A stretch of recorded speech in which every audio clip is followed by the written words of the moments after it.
Hello guys, ayan, lulutuin na natin yung i-drenay nating string beans or yung sitaw, utong sa Ilocano. Ayan, ito guys, itim noon ito. Yan, ibinabad ko naman sa hot water para babalik yung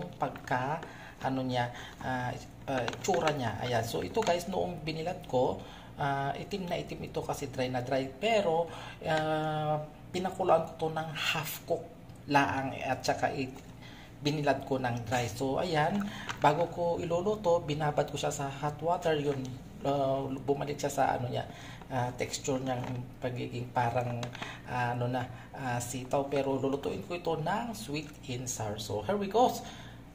Entro, pasok.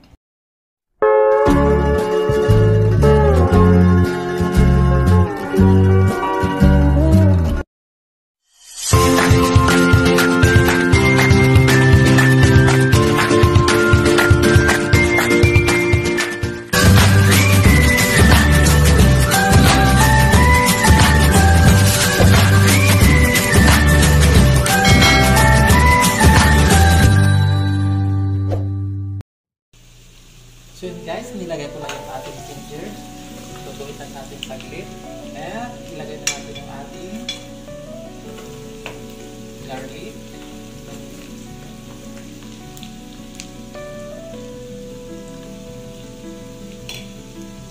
Ating chili. Ilagay din tayo.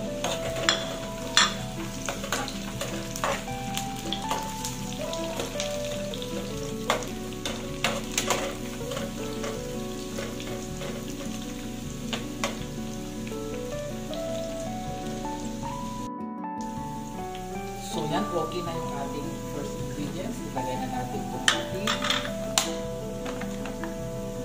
binabad natin sa kumukulong water na sitaw. Dry mo ito guys, itim na itim, pero binabad ko sa hot water so bumalik din sa kanyang texture.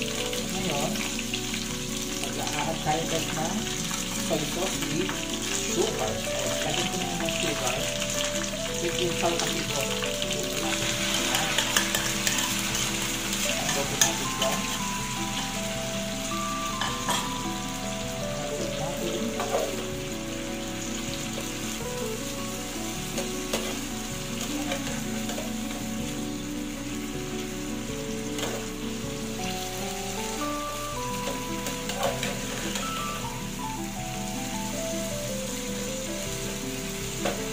Dati na itong luto guys. Nalagay tayo guys na pagmalunan lang natin. Malit sarap. Tsaka black pepper.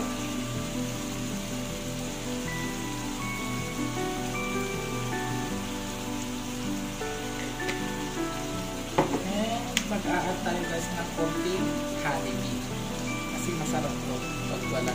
Ilagyan natin ng honey. So yan guys, ito na yung honey bee. Mag-add tayo guys para masarap. Malagay kong ating dry na sitaw. At maglagay din tayo guys ng lemon. Half lang ilalagay natin para hindi maasim. Ayan.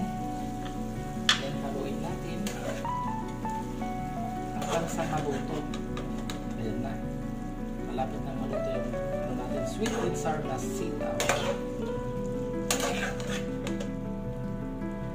Ayan, takpan natin guys. Lutuin lang natin within 5 minutes kasi dati na ito yung luto.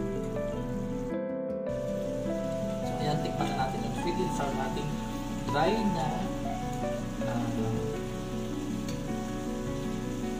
sitaw. Ayan. So ayan guys, mag-ano tayo guys kung ano mas masarap yung ipadry or yung fresh na ito guys yung pinadry natin. Tikman natin ha. Kaya magpadry kayo ng sitaw guys.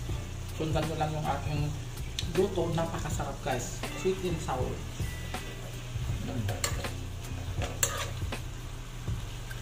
Kaya huwag na kayong sayangin ang inyong mga sitaw. Pag marami, i-dry mo na kahit ilang buwan pwede, hindi masisira.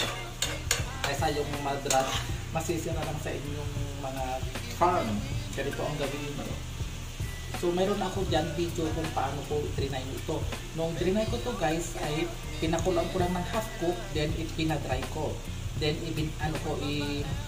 nilagay ko sa dry store or sa may cabinet. So ayan,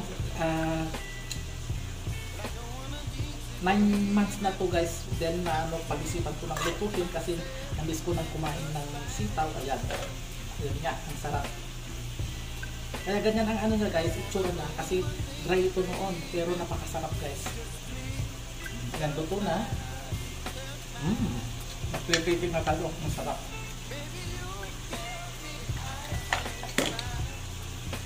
Bang lasa niya. Ayan, so ayan, pipig na tayo guys sa ating sweet and sour na sitaw. Ang sarap.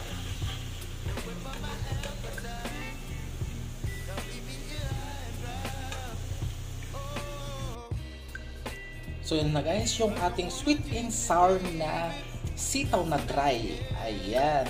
Ang sarap guys. Gayahin nyo ito guys. Napakasarap. Hindi kayo magsisi na gayahin nito. Ayan. So thank you for watching.